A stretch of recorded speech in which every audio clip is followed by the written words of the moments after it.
महफिल इमाम आली मकाम में एक और वाक़या बड़ा मशहूर तरीके से बयां किया जाता है। वो ये है कि इमाम हसन को जहर किसने दिया। इस बारे में एक बात उड़ाई जाती है कि आपको जहर जो है आपकी ज़ौजा हज़रत जादा बिनते अशअस ने दिया था। इस वाक़ये को कुछ हमारे सुन्नी आइमा ने भी अपनी कुतुब में लिखा है, जैसे तारिकुल खुलफा में मिल जाएगा और जो है सिद्दुश शहादतैन में भी आपको ये वाक़या मिल जाएगा।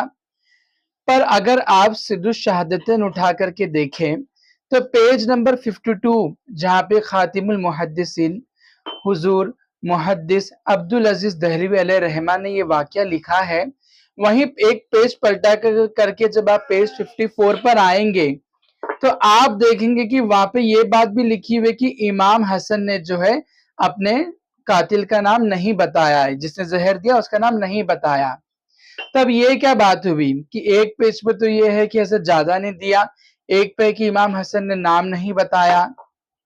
इस पे एक बहुत अच्छी कमेंट्री जो है सदरुल अफाजिल सैयद नईमुद्दीन मुरादाबादी अलैहि रहमा ने अपनी किताब सवानाए करबला में किया है।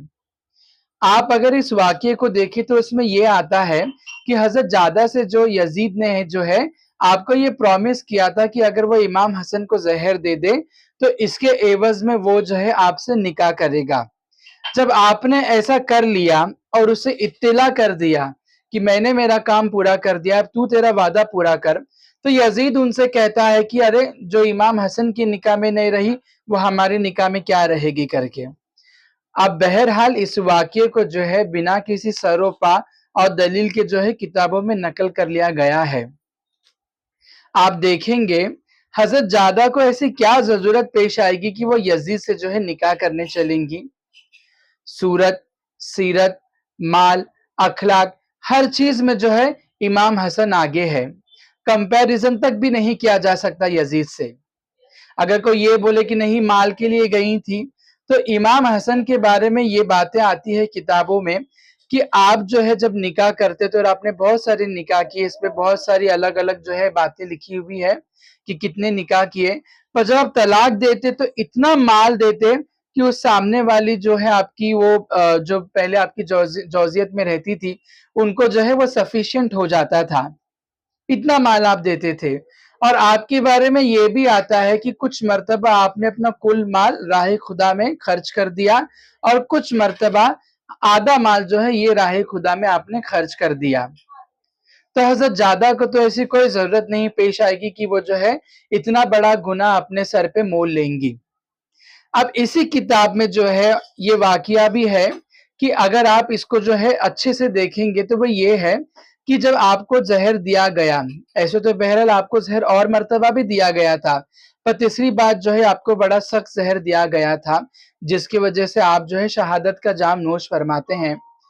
उस बार ये हुआ था कि इमाम आली मकाम इमाम हुसैन इमाम हसन के पास आए और ये पूछा कि भाई आपको ज़हर किसने दिया? तो इमाम हसन इस पर ये कहते हैं कि मेरे भाई हुसैन, मुझे जिसके बारे में गुमान है, अगर उसी ने मुझे ज़हर दिया तो खुदा काफ़ी है, और अगर उसने ज़हर नहीं दिया तो मैं नहीं चाहता कि जो है मेरे वजह से कोई बेगुनाह कत्ल हो।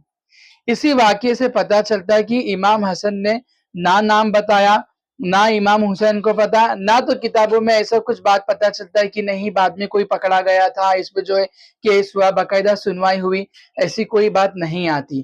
तो बहरहाल हमारे खुतबा हज़रात को ज़रूरत है कि ऐसी बातों को जो है बयान ना करें। अल्लाह बेहतर जानने वाला है। अस्सलामु अलैकुम व रहमतुल्लाहि व बरकातहू।